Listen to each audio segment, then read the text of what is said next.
Funding for this program is provided by the John M. Olin Foundation and the Star Foundation. Oh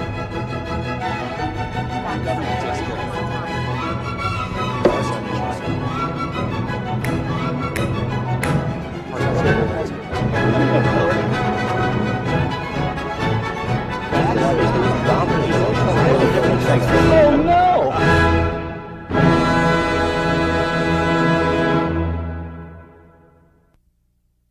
Welcome to Uncommon Knowledge. I'm Peter Robinson. Our show today, the war on drugs. Testimony before the United States Senate by the Federal Council of Churches. I quote, "In dealing with gigantic social evils like disease or crime, individual liberty must be controlled in the interest of public safety." Later in the testimony, and again I quote, "Traffic in these intoxicants is a social evil that must be destroyed. It means the degradation of families and needless inefficiency in industry."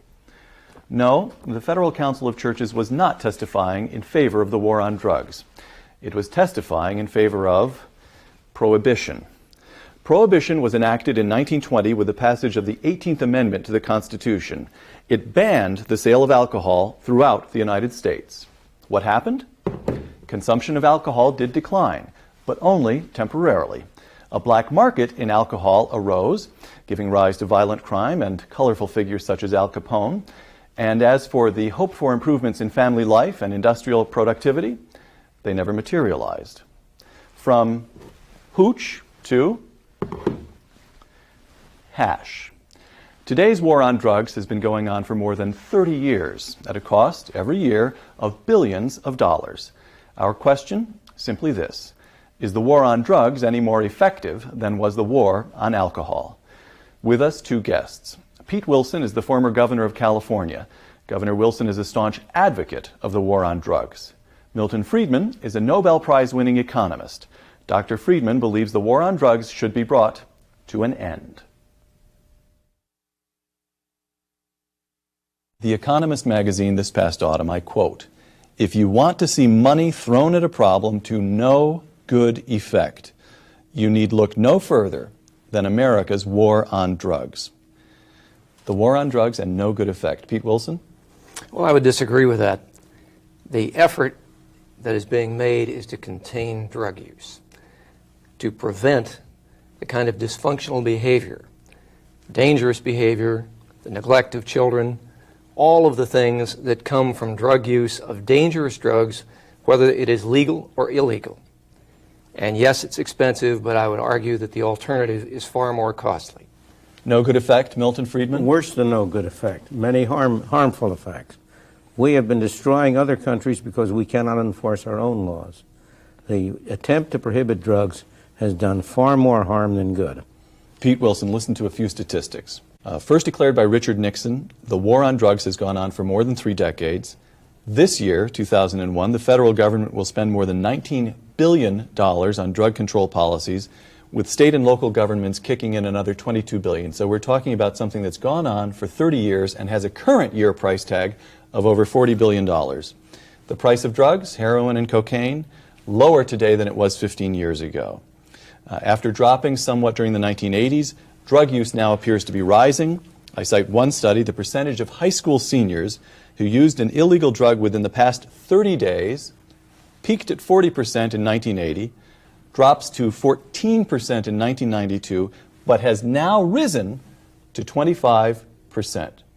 You still wish to maintain that this is a good investment for the nation? Again, I think the statistics that you are citing make the point that when we in fact actually engaged in a serious national effort, which didn't begin really until about the mid-1980s, for a 7-year period ending in 92, it had the effect of substantially containing the problem. Okay, what about these distinctions, that when you have somebody who's serious about it, you can actually accomplish something? I don't think, first of all, the most important thing is you're not looking at the real costs of the attempt to prohibit drug. The costs are not dollars. The dollars are the least of it. There's a lot of money wasted. We agree.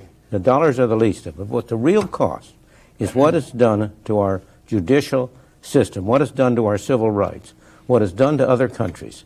I want Pete Wilson to tell me how he can justify destroying Colombia because we cannot enforce our laws. If we could enforce our laws prohibit the consumption of illegal drugs. If we could enforce those, there'd be no problem about Colombia. But as it is, we have caused tens of thousands of deaths in Colombia and other Latin American countries. I think that prohibition of drugs is the most immoral program that the United States has ever engaged in. It's destroyed civil rights at home, and it's destroyed nations Destroyed abroad. civil rights at home because of large numbers of blacks and Hispanics? No, and no, it's what do you mean by destroyed that? civil rights at home for a very simple reason.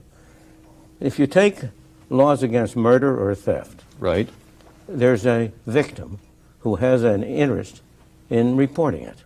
So if somebody has a burglary, he calls the cops, and the cops come and investigate.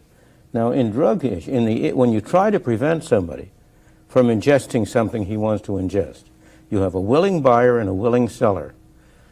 There's a deal made. No one has an interest in reporting it? And so the only way you can enforce it is through informers. That's the way in which the Soviet Union tried to enforce similar laws which tried to prevent people from saying things they shouldn't say.